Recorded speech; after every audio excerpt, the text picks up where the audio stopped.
Welcome back. Well, 57 years ago today, the United States achieved one of the greatest technological feats in history, landing humans on the moon for the first time. The Apollo 11 mission became a defining moment for America's innovation, exploration, and leadership in space.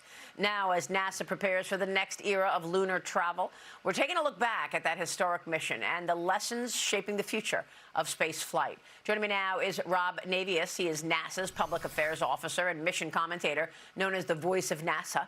Rob, good to see you. Thank you so much for being here. Assess where we are at NASA and for America in this innovation and technological incredible moment after the first men stepped on the moon 57 years ago. Well, good morning, Maria, and welcome to the Johnson Space Center. We are entering a new golden age of exploration. Just 3 months ago, we completed the Artemis 2 mission, where humans traveled further away from Earth than ever before in a circumnavigation of the moon, and it created just a new awakening of exploration, our capability, our ability to execute the president's national space policy, and what could lie ahead by putting boots on the moon with astronauts in the next couple of years to begin the process of building a moon base. You know, Apollo was all about getting to the moon, proving the technological capability, as you mentioned. Now we're in the process of trying to build a settlement on the moon, an actual outpost, a human outpost, in which we can mine the moon and use it for other commercial purposes to our advantage in the future. Unbelievable. Really just incredible what you've been able to do now. You're moving ahead with Artemis 3, targeting a 2027 launch as the agency works to test the systems needed for a future return to the moon.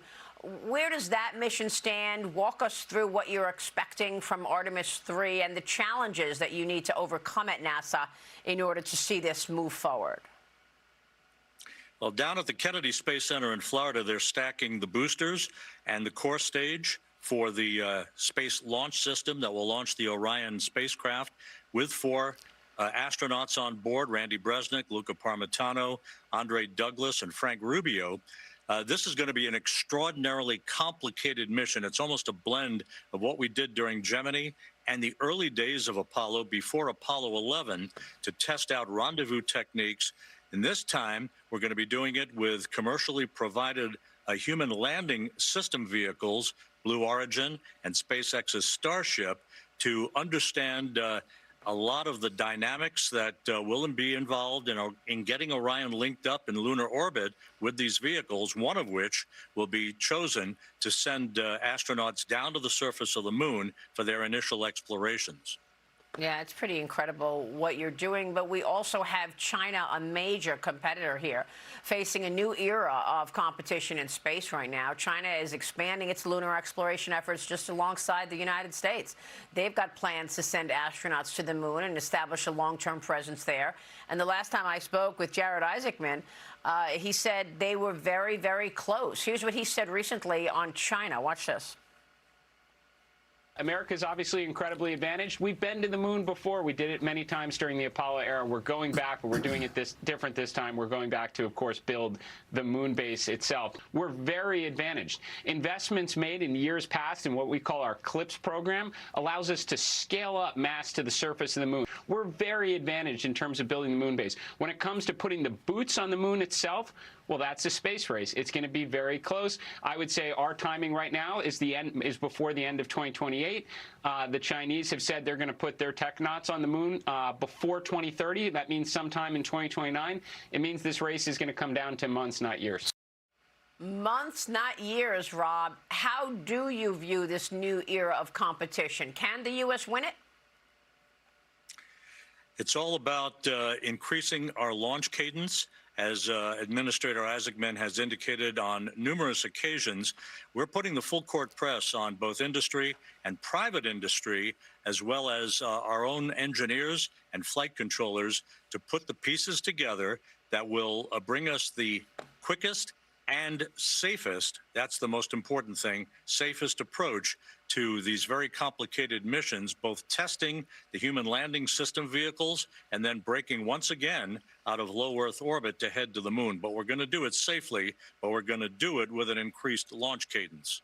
Yeah, and we want to know what you're envisioning there, because we've heard lots of plans in terms of what is possible once we are back on the moon. Cheryl Casoni, jump in here. I'm curious your thoughts, sir, on Elon Musk, who's been an amazing partner for you and for NASA, and has just really, I think, elevated the entire program, private-public partnership, in a way.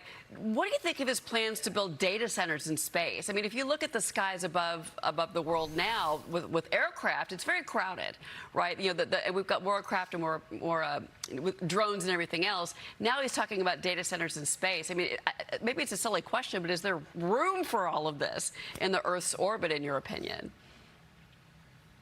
Space is a big place, and the only constraining factor in the human capability is imagination. So for every innovator, for everyone who is involved in the space program, whether it's government or commercial, all you have to do is have an idea and the resources, and anything is possible. So I wouldn't discount anything that, whether it's Elon Musk or Jeff Bezos or others who come online to further our exploration capability, let's go for it. All right, let's go for it. I like that. Rob, great to have you this morning. Thanks so much.